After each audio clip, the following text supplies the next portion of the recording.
I got very depressed during the pandemic, a little bit, touch of depression, because I couldn't sing karaoke, okay? Karaoke was illegal. That was a big part of my life. I don't know if Dr. Fauci found that medically or he was just envious because the man is very hoarse. He can't sing. So he made karaoke illegal.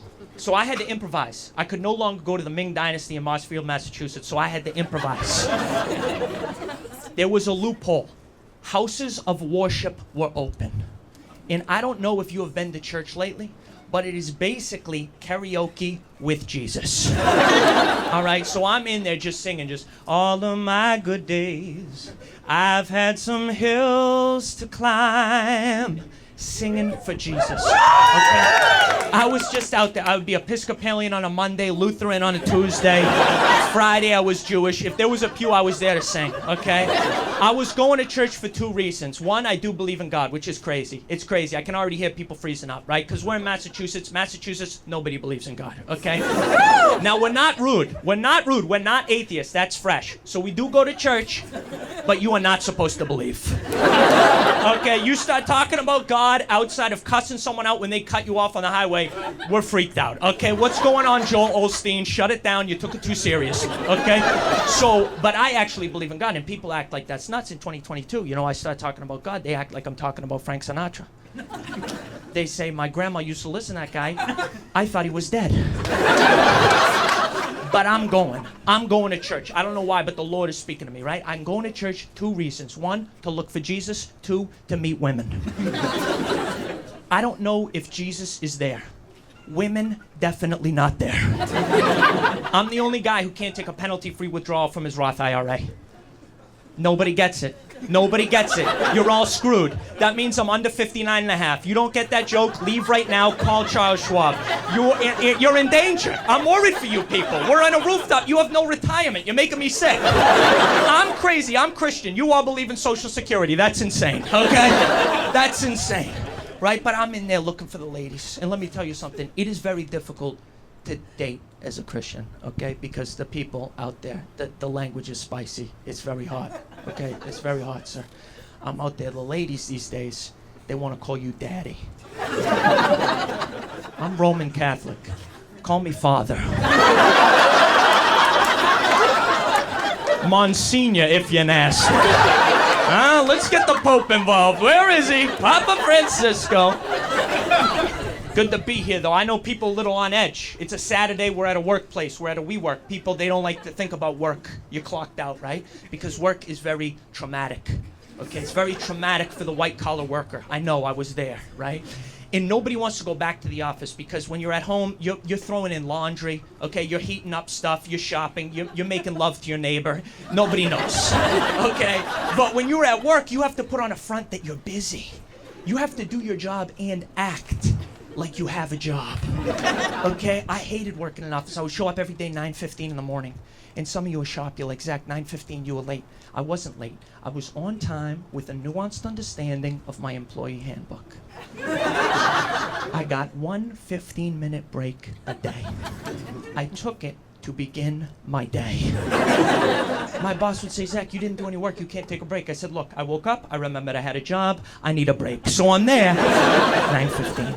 And you get to the office, immediately things are on your plate. You got housekeeping, emails, voicemails, all sorts of stuff. The charade begins. I'm calling up IT. Bob, I forgot my voicemail password. He says, Zach, we do this every day. There is no password.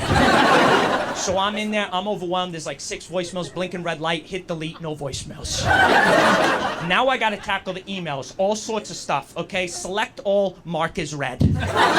I'll deal with that tomorrow, right? So now I've gotten through everything. It's about 9:29 in the morning. I've been at work for 14 minutes. I'm a union guy. I need to take a break. Some people want to have a break. They go have a little cigarette. Other people have a coffee. Not me. I stay right at my desk. I don't want to get my step count too high. I take a Google break. Okay? Google whatever is on your mind. Same thing on my mind every day. Health anxiety. I've been dying since before I was born. Okay? All sorts of stuff. If there's a disease, I'm patient 0. Okay? I'm in there learning about stuff. So I'm saying 9:29, what's on my mind? Boom. Sore kidney. Am I dead? That's 4 hours of reading right there. I'm in JSTOR. I'm reading medical papers. By hour 2, I've graduated medical school from the University of Barbados. Changed my email signature, Dr. Zach. All right? I got no clue what's going on. So now it's about 2:30 in the afternoon. I'm a little peckish. I gotta go to lunch. Right? I got 1 hour for lunch. I waste company time. I don't waste me time. I have a plan. I go to the fridge, I pull out my lunch. Same thing every day, that's good for the GI tract. All right? Pasta fajoule, homemade. I got the pasta, I got the beans, I got the broccoli, the carrots, the chicken. Cold. No time for a microwave. Eat it at my desk. I got 53 minutes left in this lunch break. How do I spend it? Shirtless walk around the office park. Shirtless walk around the office park, 2 things. 1, vitamin D, fights depression. 2, establish dominance. Nobody asks the shirtless guy to just join a meeting, okay? My Slack was empty, no pings at all. So I come back around 4:15 in the afternoon, deep base tan. I don't know what my job is. 6 hours have gone by. I gotta get something on the clock. Where do I go? Open up a spreadsheet. Okay? When you're in a spreadsheet, you don't look like one of these qualitative punks. Somebody studying words, mystics, they're in there in the word. No, we're with the big numbers, baby. Quantitative Excel. Okay, I'm in there. A2, Q59. I'm all over the place, right? You're like, he went nuts. He went nuts. He went 17 rows, 51 columns. This guy's crazy. He's doing addition. He's doing subtraction. I'm all over the place, okay? At that point, I run out of things I know how to do. Boom, put a border around it. If you can't change the font, change the formatting, okay? I'm in there. Arial, Helvetica, PDF, portrait, landscape, printed out. My boss says this looks like garbage. I go back to Excel. I'm sweating. I got no clue what's going on, right? I need to take a break, take a little Google break. Open up Google. Google how to use Excel. Rest of my day gone. Clock an hour and a half for OT. Boom, go home. So I didn't like the office. So I retired from office work, okay? I retired from office work. I had to work with my body, all right? So I became a furniture mover. Some of you are laughing already.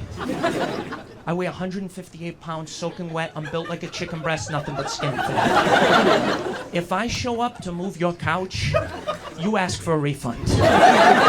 I get there, I ring the bell. They're like, who are you, the Geek Squad? Our Wi-Fi isn't working. Come on. Take a look at the router. You're gonna move my armoire? Have some protein. What are you doing?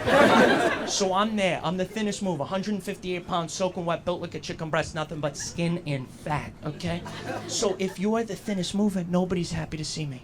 So I have to work extra hard. I have things to overcome. I show up an hour and a half early. I'm sweeping the parking spot. I'm bringing oranges. I'm giving out back rubs to all the bigger guys. I'm there, right? I'm running up and down the stairs 2-3 steps at a time. I'm sweating like a dog. I'm working like an animal. And I know that I'm working hard because at the end of my first day as a mover, another mover asked me what my nationality was.